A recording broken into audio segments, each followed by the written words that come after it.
অন্তর্বর্তীকালীন সরকারকে আমরা দুর্বল সরকার হিসেবে দেখতে চাই না। এই অন্তর্বর্তীকালীন সরকার যদি নিজেদেরকে দুর্বল হিসেবে প্রকাশ করে, এটাই হবে তাদের ওই ম্যান্ডেটের সাথে, অভ্যুত্থানের ওই রক্তের সাথে সবচেয়ে বড় প্রতারণা। দেশের প্রথম সারি বড় 7টি দলের মধ্যে 6টি দল একটি গুরুত্বপূর্ণ সংস্কারের প্রশ্নে যখন একমত হয়, তখন অন্তর্বর্তীকালীন সরকার কিংবা ঐক্যবদ্ধ কমিশনের কাছে যদি একটি দল বড় হয়ে যায়, তাহলে এই অন্তর্বর্তীকালীন সরকার তাদের যে গ্রহণযোগ্যতা গণমানুষের কাছে সেটি হারিয়ে ফেলবে। কিন্তু আমরা প্রত্যাশা করি অন্তর্বর্তীকালীন সরকার তাদের দায়বদ্ধতা ভুলে যাবে না। আমরা প্রত্যাশা করি একটি সুষ্ঠু এবং স্বচ্ছ নির্বাচনের পূর্বে আমরা এই বাংলাদেশে জুলাই সনদ দেখতে পাবো, জুলাই ঘোষণাপত্র পাবো, মৌলিক সংস্কার পাবো, নির্বাচনকালীন সংস্কার পাবো এবং দৃশ্যমান বিচার আমরা দেখে যেতে পারবো। কয়েক হাজার ছেলে মেয়ে মাথা উঁচু করে দাঁড়িয়েছে, তারপর ধীরে ধীরে বাকিরা দাঁড়ানো শুরু করেছে এবং খুনি হাসিনার মস্তক ভেঙে পড়েছে। এই জন্য সবচেয়ে গুরুত্বপূর্ণ হচ্ছে ভয়টাকে জয় করা।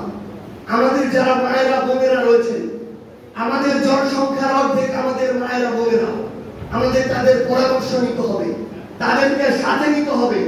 আমাদের যেমন আমাদের বাবাদের সাহস প্রয়োজন, আমাদের মায়ের পরামর্শ আমাদের চলার পথের জন্য অনেক বেশি প্রয়োজন। আমাদের সবার সাথে ঐক্যবদ্ধভাবে চলতে হবে। একটা জিনিস মনে রাখবেন, বর্তমানে যে রাজনৈতিক দল এবং অঙ্গ সংগঠনগুলো রাজনীতিতে বাংলাদেশে সক্রিয় রয়েছে, কেউ আমাদের প্রতিপক্ষ নয়। কিন্তু যে কেউ তাদের মধ্যে যদি যে কোনো অপকর্মে জড়িত হয়, তাহলে সে আমাদের প্রতিপক্ষ হয়ে যাবে। কারণ সে যদি চাঁদাবাজি করে, তার পরিচয় আর দলের পরিচয় থাকে না, তার সবচেয়ে বড় পরিচয় সে একজন চাঁদাবাজ। আর ওই চাঁদাবাজের পক্ষে তার দলের কেউ যদি দাঁড়িয়ে যায়, তাহলে সেও চাঁদাবাজ, তার পক্ষেও আমাদের যুদ্ধ ঘোষণা হবে। আমরা আপনাদেরকে স্পষ্ট করে কিছু কথা বলি। আমরা জাতীয় নাগরিক পার্টি এনসিপি কিংবা আমাদের জাতীয় যুব শক্তি, আমরা একটা দীর্ঘ লড়াই নেমেছি। আমরা দেখেছি, আমরা বিশ্বাস করি একটা দেশের সংস্কার সিস্টেমগুলোর পরিবর্তন কয়েক মাসে সম্ভব নয়, 2-4 বছরে সম্ভব নয়। এটা একটা দীর্ঘ লড়াই।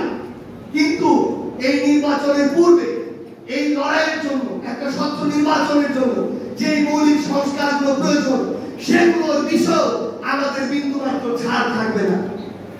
এই নির্বাচনের পূর্বে আমাদের যে ভাইরা জীবন দিয়ে, রক্ত দিয়ে নতুন বাংলাদেশ দিয়ে দিয়েছে, তাদের বিচারে, তাদের যারা হত্যা করেছে, খুন করেছে, রক্ত ঝরিয়েছে, ওই সব খুনিদের বিচারের প্রশ্নেও আমাদের বিন্দুমাত্র আপোষ থাকবে না।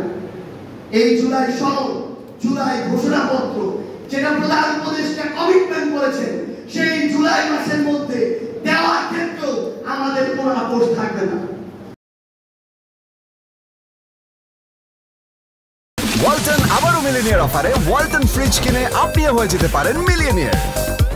মিলিনিয়ার ছড়াছড়ি দেশ জুড়ে, এটা শুধু ওয়ালটনই পারে।